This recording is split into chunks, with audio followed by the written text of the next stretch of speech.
What's going on in Israel today? The war is continuing for more than 3 months. We have been reeling from the disaster, the tragedy of October 7th. Well over 1,200 people were killed on that first day, and hundreds were taken hostage. There's still over 100 people alive and in captivity from the Hamas. But what does it feel like? What does it feel like for us every single morning and every single evening as we turn on the news?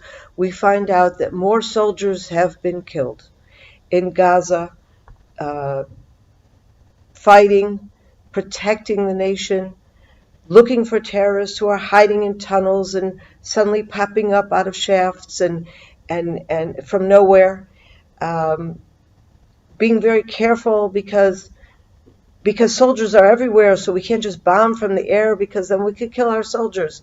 We can't just bomb from the air because indiscriminately because we have hostages there.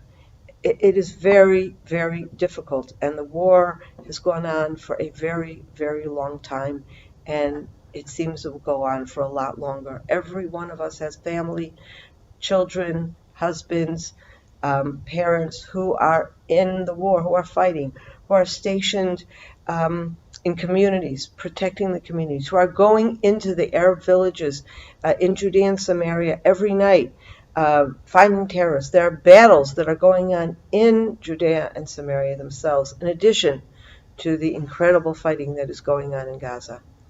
And so as we watch the news and we see the names, we're a very small country, and there are maybe 2 degrees of separation between anyone in this country and anyone else. So every single day when you see the names, you almost always know someone, or you know someone who knows someone, or you know the neighbor of this person, or you just this morning, we learned of yet another couple soldiers that were killed, one of whom was a student at the same yeshiva my 4 sons attended, and whom one of my sons knew very well. And the list goes on, and we cry, and we mourn, and we pray, and we hope that that tragedy never comes to us. And 2 weeks ago, it came to my family. My nephew, Amichai Oster, was fighting in Gaza, and he was killed. It was an ambush. There were a number of soldiers that were gathered. There were terrorists hiding in a pier, in a shaft, waiting when there would be a group of soldiers gathering together. They were going to be together just for a minute to get, regrouping instructions, and the terrorists then detonated a bomb. 11 were injured, and my nephew was killed. He was only 24 years old. He had a whole life ahead of him. He had, after finishing high school, he had studied in a yeshiva for a couple of years, and then he joined the army. He was a commander, and he finished his regular service after 3 years in the army just a year ago, November. He then went on his world tour, which is what so many Israelis do when they finish the army.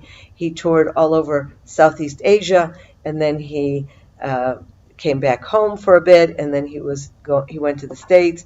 And it was while he was in the States, he was actually in Salt Lake City on October 7th, when he saw that war had broken out. He made his way to California, got on the first plane he could, and came back to enlist in the army.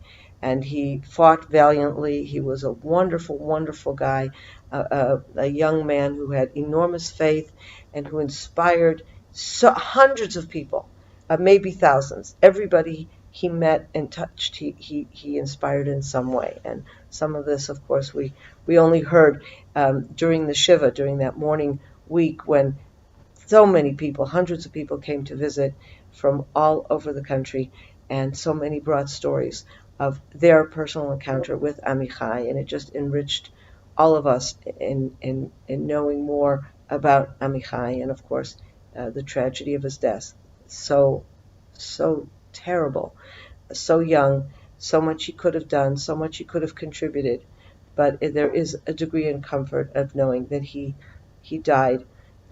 He was sacrificed. He died for his people, for us, for the land. He died protecting the people of Israel, and he will be remembered forever.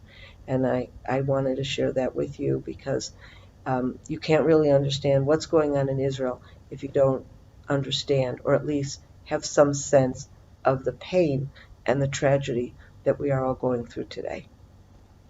Have a good day. Pray for Israel. Thank you.